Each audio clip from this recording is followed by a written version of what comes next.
Hello and welcome to the Elder Scrolls Online Beta. My name is Bootman96 and I will be giving you a gameplay footage and a review of what I think of this game.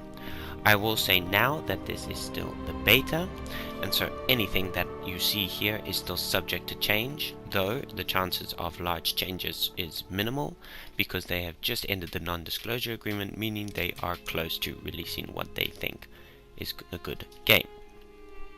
So first we'll be going through character creation. As you see here, you can see the three alliances: Daggerfall Covenant, Aldmere Dominion, and the Ebonheart Pact, each with their three races.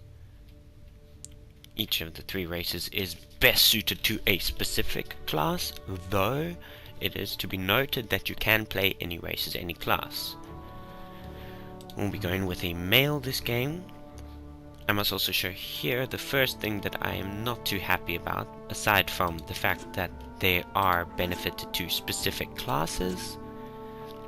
I understand the racial groups and alliances because of the whole lore and everything, so it makes a lot of sense to me, though I'm sure some people don't enjoy that fact. Then, going straight against the lore, they have here the Imperial class, which is a, you could say, privilege for those who buy and pre-order the game. They get the Imperial class, which can be played in any of the three alliances. I personally have a strong disliking for this little addition, seen as the battle is over the Imperial city, and I really just don't like the fact that after having split all the races, they put a new race in that can go into any of the groups. Now I'll be going with this game as a high elf because, as many people, as anyone who has watched my videos before, know that I enjoy playing mages. So then we'll be going into the class selection. You have four main classes: the Dragon Knight, which is a sort of physical warrior sort of character, but they do also use some sorts of magic. The Sorcerer, which is your typical mage, battle mage. The Nightblade, which is your stealthy assassin sort character, and the Templar, which is more your supportive healer kind of character. Of course, these can all be played in any real role that you want, depending on what weapons you choose. Your weapons are not specified to a specific class, so you can be, for example, a sorcerer with a bow and arrow, if you wanted. In here, we've got the preview of your gear, your novice gear, your veteran gear, and eventually no gear at all. Now we'll go into the character creation section. The body. So first of all, you've got this little triangle here going between thin, muscular, and large.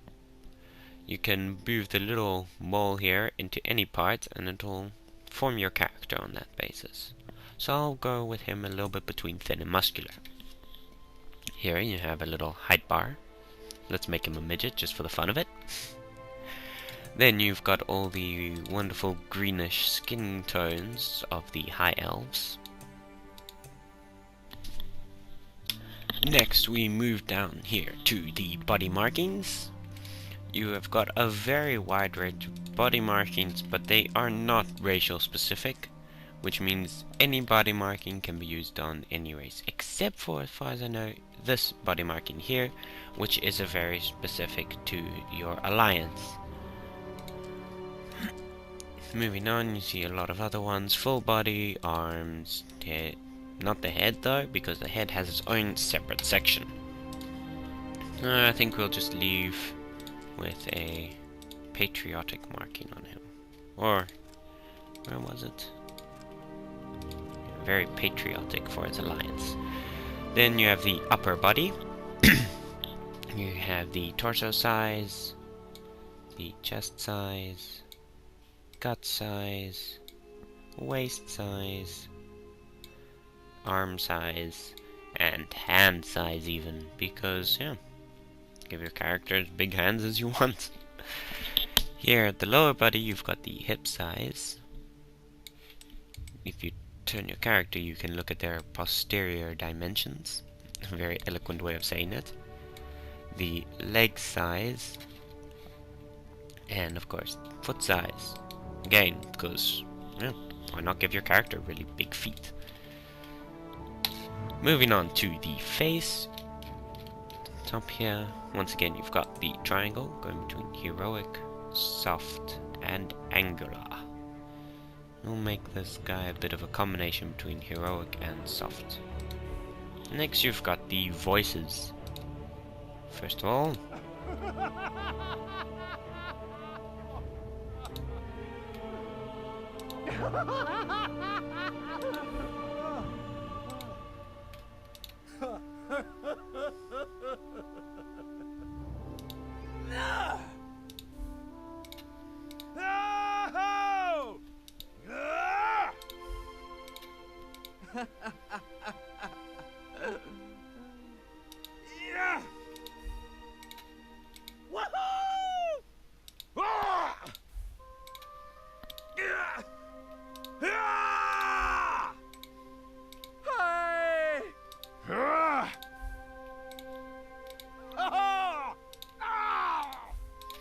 so as you can see, there is a very wide range of voices, but they are only used for specific sound effects such as cheering, laughing or screaming in the middle of battle. Next you have a selection of hairs. Because of the fact that it's high elves, you'll also see a lot of ponytails. It's just a very racial thing because of their group. As well as a lot of long hair. You don't see too much short hair, but there are some styles. I think we'll give him just some really long, rugged hair. Next, moving on to hair color. Again, you don't have really crazy colors when it comes to this, but you do have a decent selection of natural colors though. Next is features, the age. Basically choose how old your character looks. We'll make him keep looking young. Then you've got adornments. Little additions to their body, their face, hair, beards, mustaches, as well as other little things such as earrings, so you can't see them, eye patch for example there. And it also includes, as far as I can tell, some small forms of makeup, especially on female characters. And here you have a tiara, I guess. Give him a little bit of stubble. You also got head markings. Oh wait, this is where the makeup is connected to. It's also to little patterns, scars across the face, makeup, especially on females. But as you can see, also on males. Like, that. Very fabulous looking character. I think we'll give him the scar over his eye. Make it look like he's actually done something in his life. And here at the face, you've got a forehead slope. You've got cheekbone sizes, cheekbone heights, jaw sizes, chin heights, and neck sizes. It's a lot of character customization. I must give it that plus. Something that you would expect if you've played earlier Elder Scrolls games. Yeah, you've also got a lot of eye color selections. From reds to yellows to green and brownish, I guess. I think we'll go with a bit of a fiery look in his eyes. Here you can also choose the size of one's eyes. It's not a huge difference, but make it a little less huge. And you've got the angle. Just curve the eyes.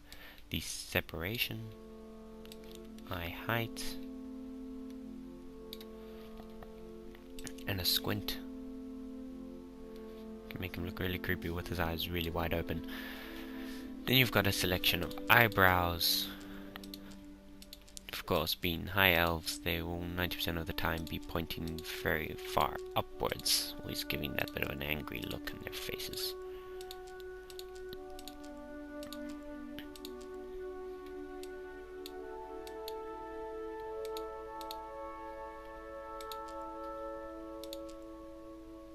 We'll go with that. And then you've got the eyebrows height,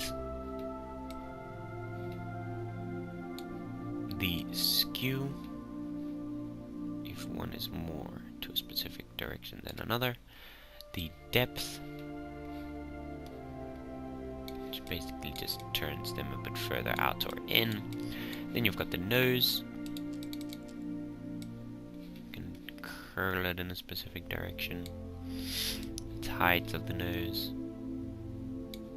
The width of the nose. And the length of the nose.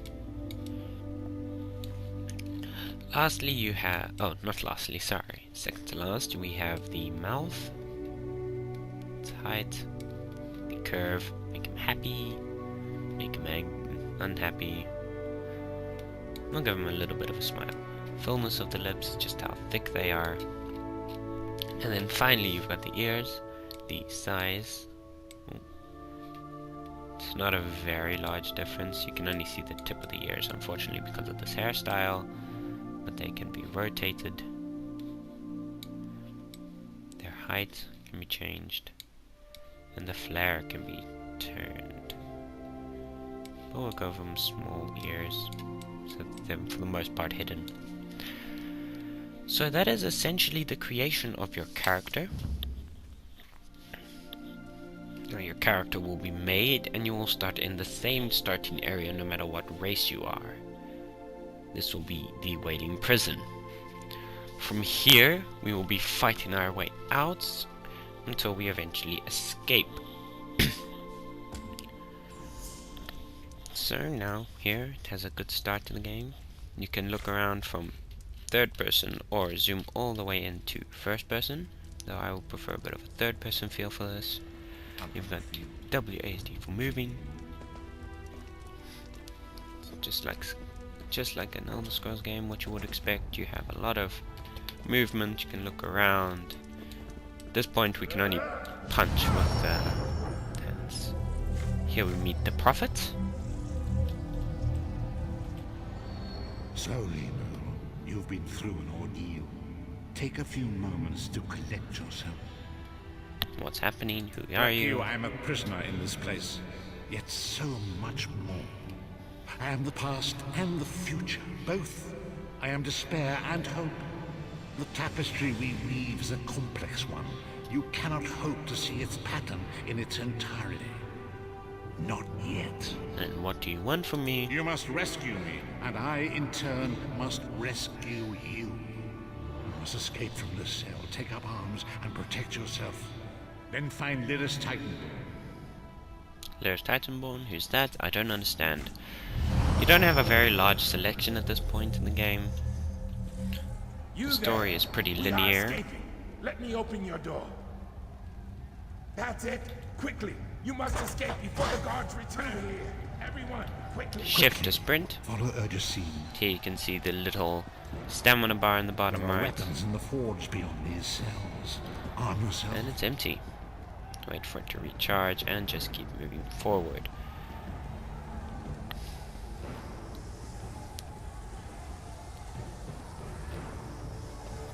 The game's PvE storyline, from what I can tell, is pretty linear. You go on essentially in the same sort of story. So here you get to choose weapons. Twin axes, bow, frost staff, two-handed mace, restoration staff, two-handed mace again, sword and shield, and again a bow. So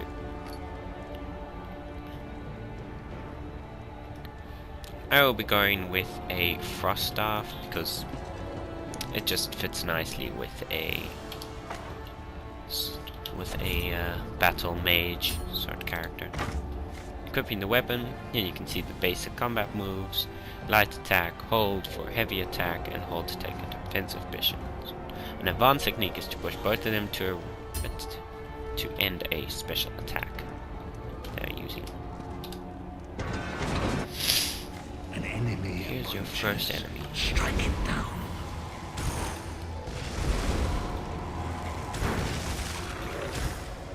So as you can see, it is not hard at the start here. Any indecision becomes decision. The Prophet is a character that everybody meets. It's a basic ally of your PvE, the first person that you meet. In that sense, the story is the same. Dispatch it quickly.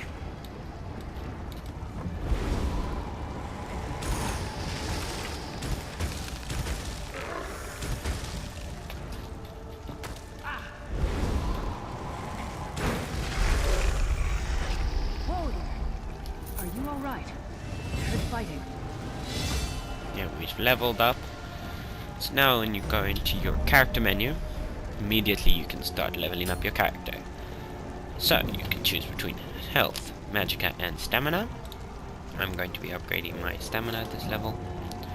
Next you move into your character skills. Now this is where you start to develop your character how you wanted them. Each class has 3 separate sections here, as I can have dark magic, Daedric summoning or storm calling. Then you have skills per weapon. You have armor skills depending on which armor you've chosen, though these are mostly passives with very few actives. You have a racial set of skills which are all passives. And you have eventually crafting skills, but also again all passives. So for now we'll go with Daedric summoning, an unstable familiar. So it's become my 1, so whenever I push 1, I summon an unstable familiar. You've got more meat on your bones than most of these poor bastards, and I see you've armed yourself. Good. I hope you've still got some fight left in you. You're going to need it. A fellow prisoner. The name's Lyris. What? Who told you to find me? The Prophet. He spoke to you? What did he say? Ha! That sounds like the Prophet, all right. He's a prisoner here, too. It was very dangerous for him to speak to you, even for a moment. Break him out, of course. Believe me, I can use all the help I can get. That blind old man is the only person alive who can help us get back home. Keep your weapon ready and stay sharp. This place is full of surprises. So I won't go too deep into the stories and the little bits of information that you can get from characters, at least while showing you this, so that you can also get a good feel of it yourself if you play the game.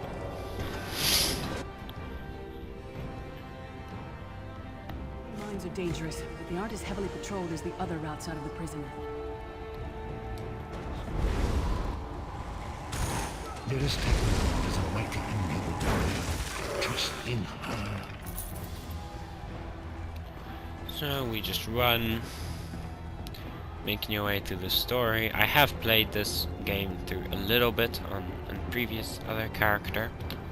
It was actually a Khajiit mage, even though the Khajiit are specialized more with stealthy Courage, vestige. stealthy skills, Confidence etc. is a beast that grows 2 heads for each that is cut off. The fact that it was a Khajiit did not actually slow my improvement to the game. It Do is. not lose heart, vestige. You are close now.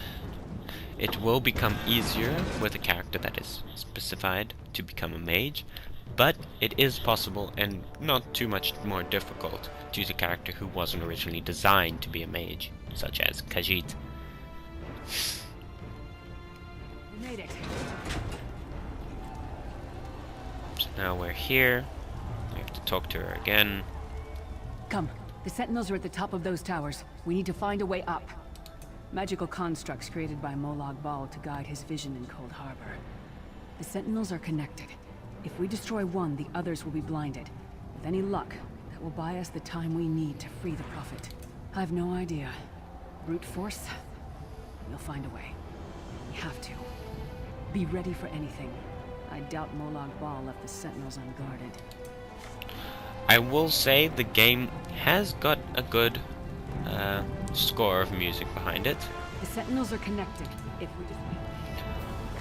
That is a very plus point. The music does go well with the moment, what is happening.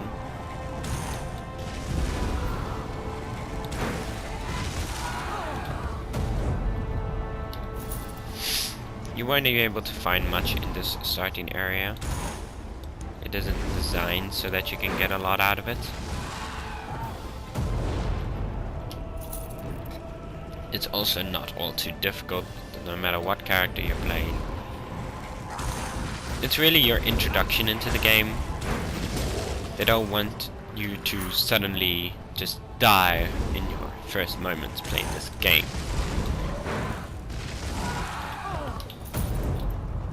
So for that reason, they do make this relatively easy.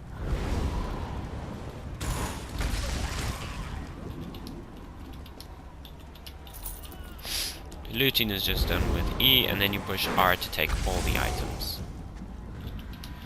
And as you can see, while using my unstable familiar, its rank has increased too. The power of whatever you use will always become stronger the more you use it.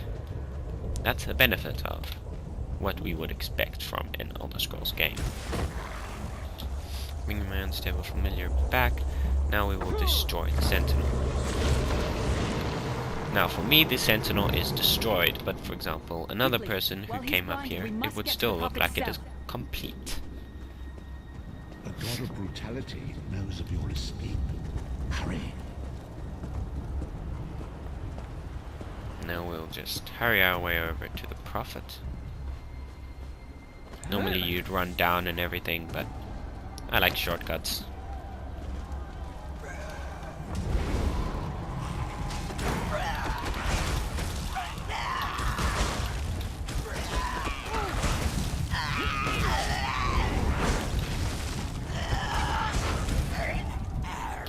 You do need to look well at whatever you want to loot as well. You can't just loot something because it's nearby. Also, something will not see you if you are behind it. It will need to turn around and see you before it will actually be able to attack you. Hermomora's wagging tongue.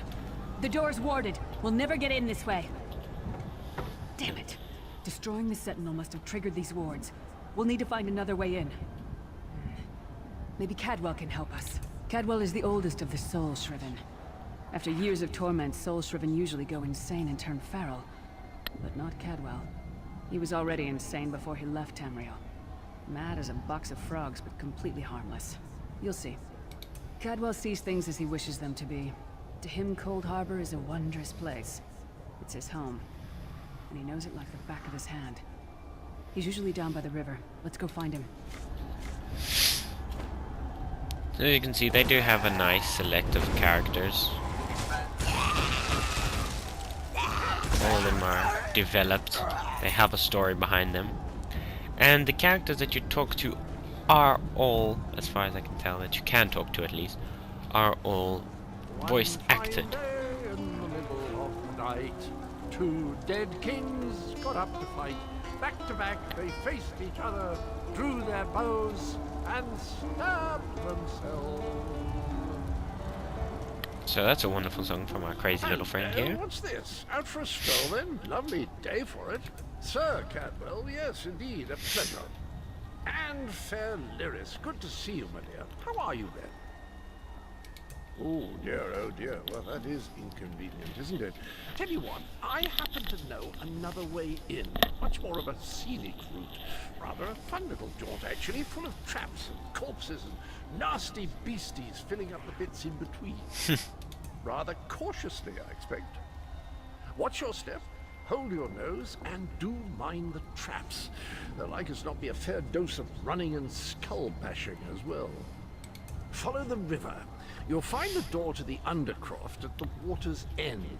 Once you're inside, stick to the light and you'll find a ladder that will take you right up to the Prophet straight away. Do best of luck. Do check in now and again, won't you? So there we go.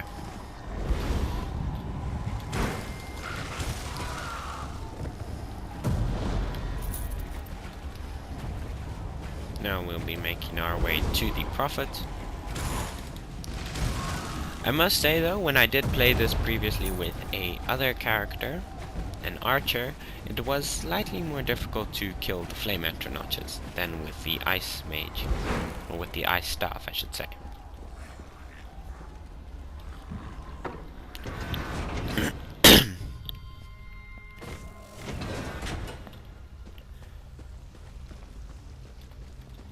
Going through here, once again we've got a couple little warriors, but it's nothing really too difficult. You just keep your focus and you will get through to it.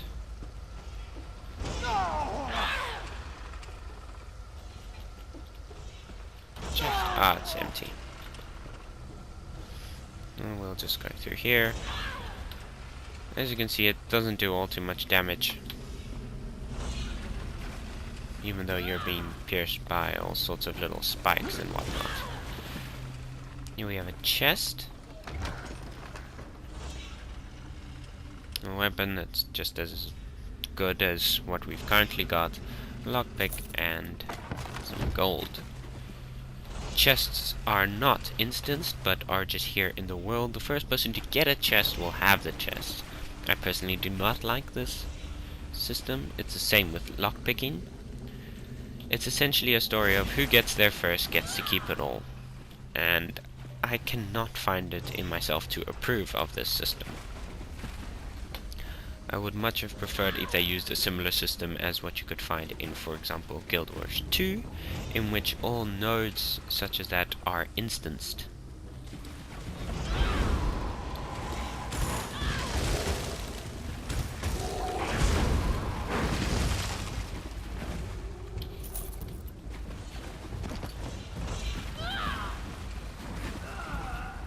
Wait for the spikes to go down and you move forward.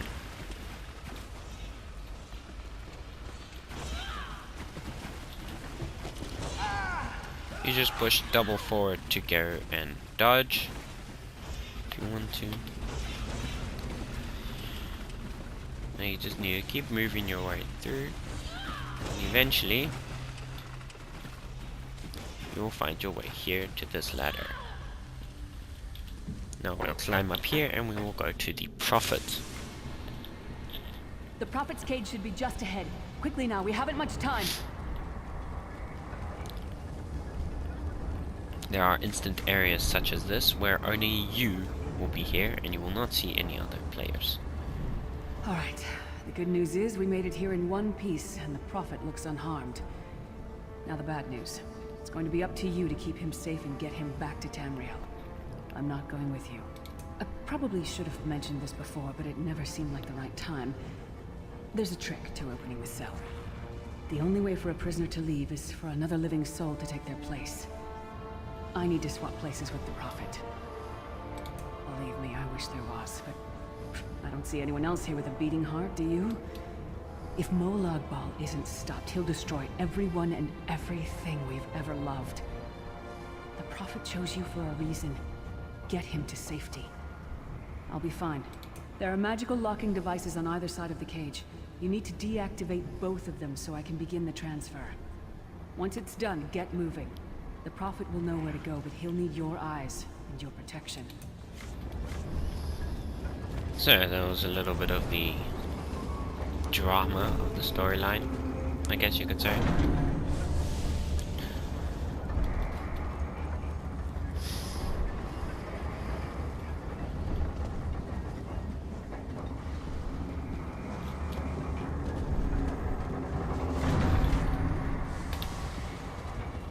Now we get to return and just watch her transfer herself. I give myself that the Prophet might be free!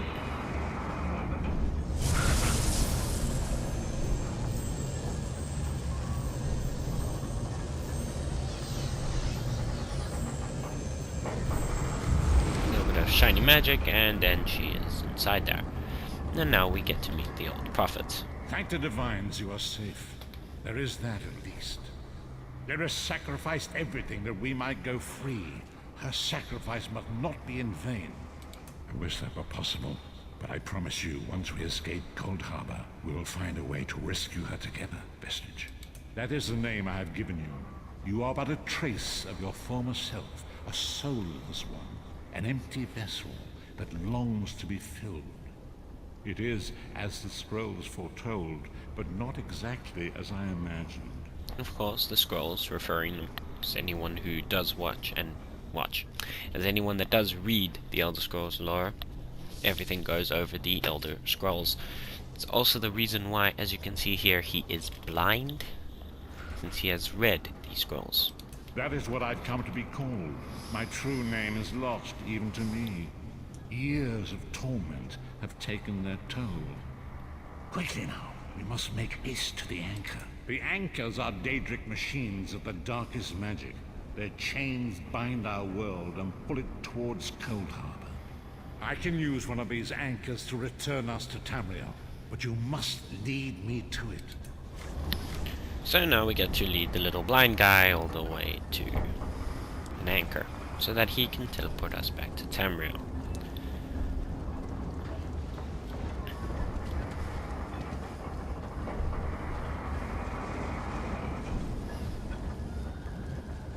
So now we just make our way back. Up-to-do, really easy. I personally find this beginning area a bit lacking in difficulty, but it's understandable for people who've never played games, people who enjoy easy games, but I just don't enjoy it that much myself like this. The insects fight back. How amusing, and yet so very sad. And here we have Moloch Ball just coming to talk, and then he sends the Guardian.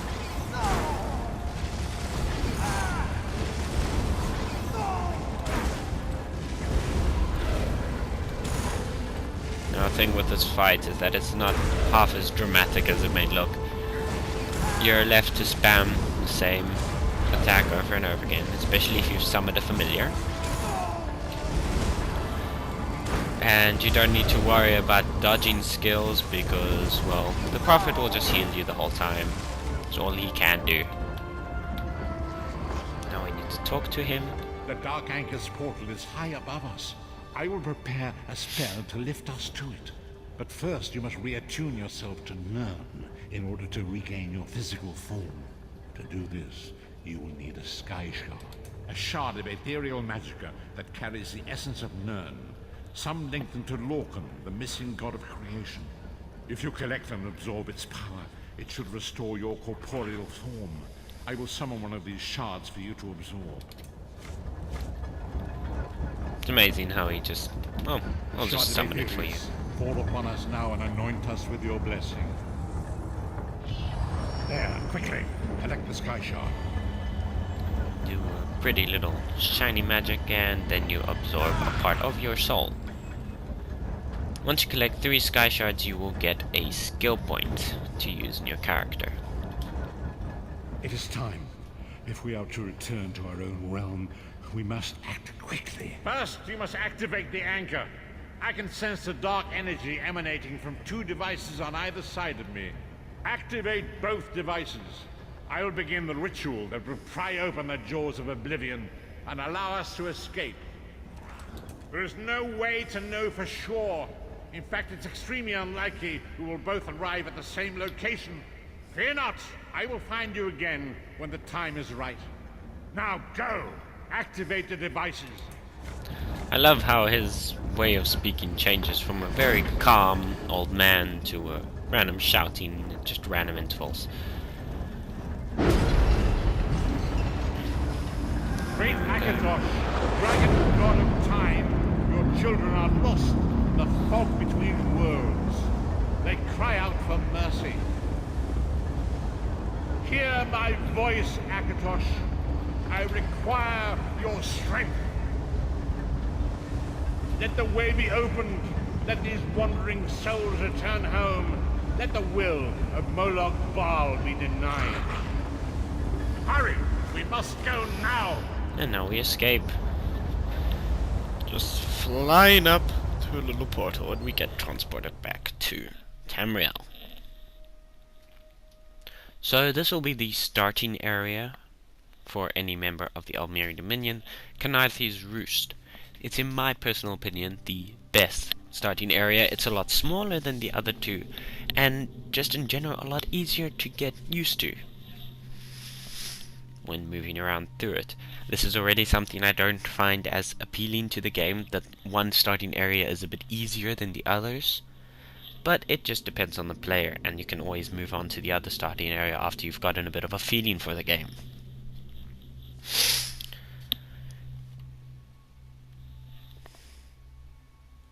The other problem with this game is that the replayability is not as high as you might think. Vestige awakens once again. Come here. We must speak. First of all, the main storyline, what we've just started, and that starting area especially, is always the same. Your main storyline behind the game is also always the same when it comes to the Prophet, and anything to do with the Prophet. There are separate parts, all depending on which alliance you are in, so it does have some replayability, but you could probably play through it 3 times with one of each army, alliance, and then you'll be done when it comes to replayability.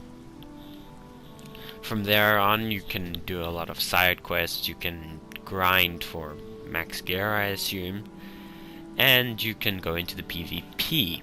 PvP is a very large part in this game, and I will drop onto that later in the video. But for now, we'll have to just talk to the As prophet I again. feared, we arrived in different locations. I am in a city near the sea, in a land of eternal spring. The air smells of the ocean and of markets and gardens. It matters not. You have awakened once again, and we must set you on your path. The voyage between worlds was both chaotic and violent. It deposited us in Tamriel, but some distance apart, and quite unceremoniously upon our heads. I lost consciousness myself for a time. For the time being, your journey must continue without me. Venture outside, explore this new place and learn what you can. Expose the agents of Moloch Baal, wherever you find them, for their means are perfidious, and their scheming ever present. As you can see, there are still some changes when it comes to the sound, but that's not too bad. I cannot foresee that, not yet. But we will meet again. There is still much we need to accomplish. So yeah, we complete the quest, we get a skill point and an item. Agents of Moloch Baal are everywhere. Tread carefully. I must confess this place is unknown to me. You appear to have arrived on a tropical island at the site of a shipwreck. Explore this place. Speak to the locals. I sense that the catmen of elsewhere are present, so you may be in their territory. When I've found a safe haven, I will contact you again. Until then, be safe. So again, I do dislike the way that the character speaks, especially that man, but you can't have everything perfect. Now there's a new skill point that we can use on an ability. We can use it on a destruction staff. We can use it for armor, but we haven't unlocked anything for our armors. You've got soul magic, the soul trap ability, which will, as probably has been seen in previous Elder Scrolls games, you can bind a soul to a soul gem once you've killed it, if you kill it within the time. So, alongside each class, you do have one ultimate ability, which will come here as your R. They are different per spell set that you choose, and well, it just depends what you want, but you will have to get yourself your magical skill in whichever one of these areas up to 12 before you can use them. I will now be going and taking a skill in dark magic for the crystal shard. So here we are in the starting area for Khajiit. No, Aldmeri Dominion. This one needs to speak.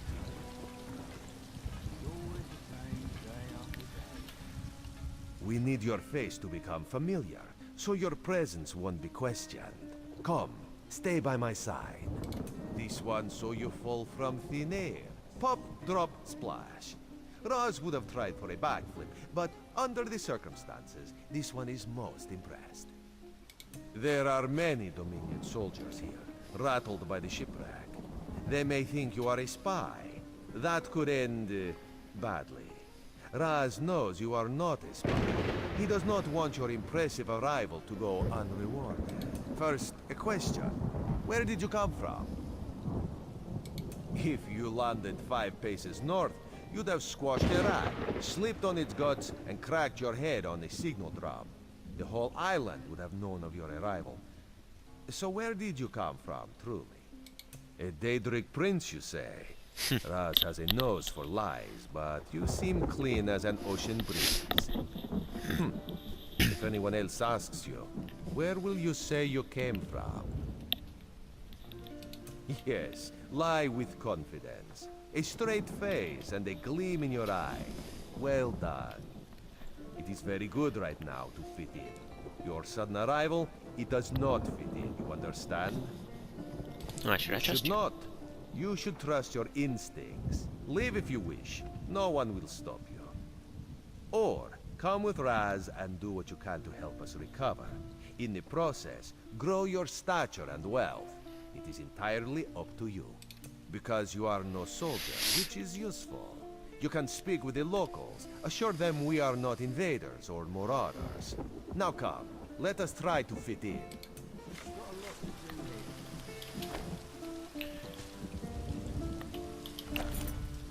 So we also have a bit of clothing here, the Sorcerer ring, and a half-hide jack.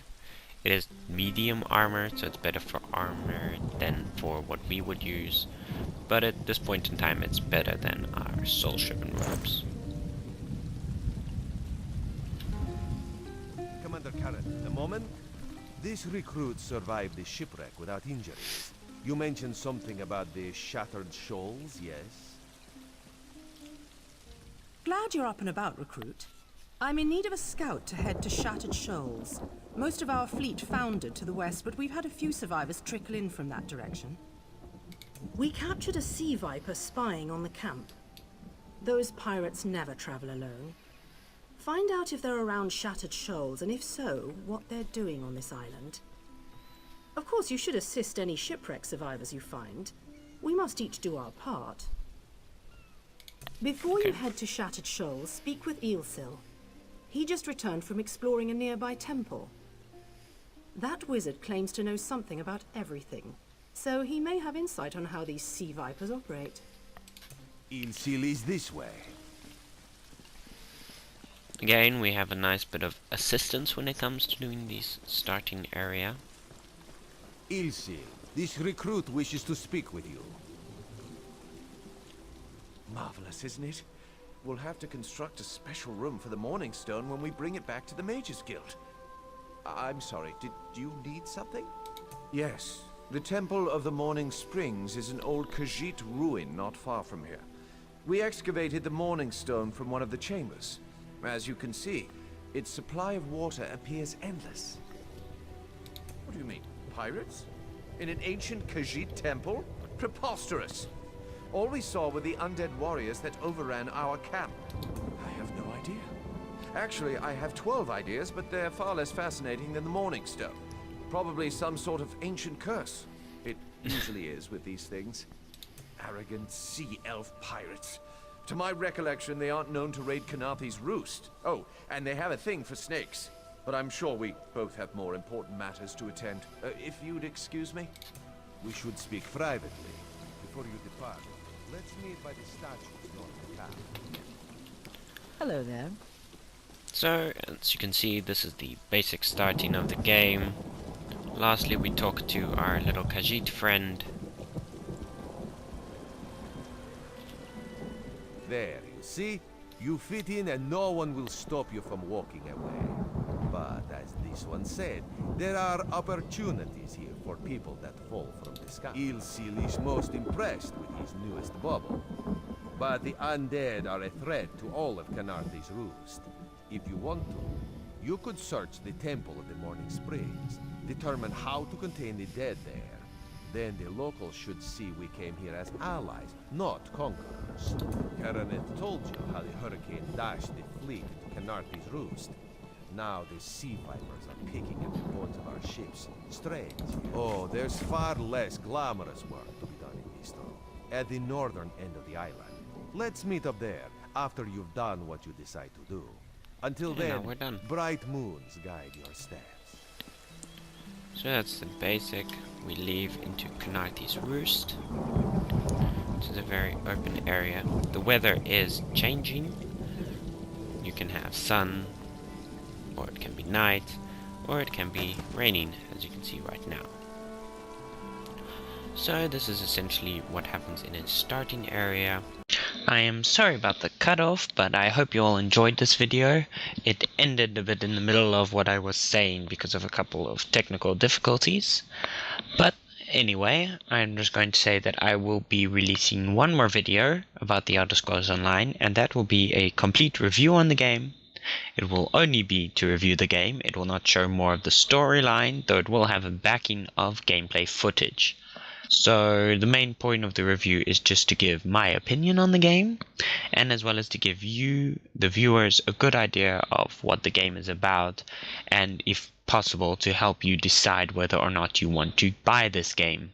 So I hope you will be watching that, and if you are still interested in any other videos on my channel, you should like, comment and subscribe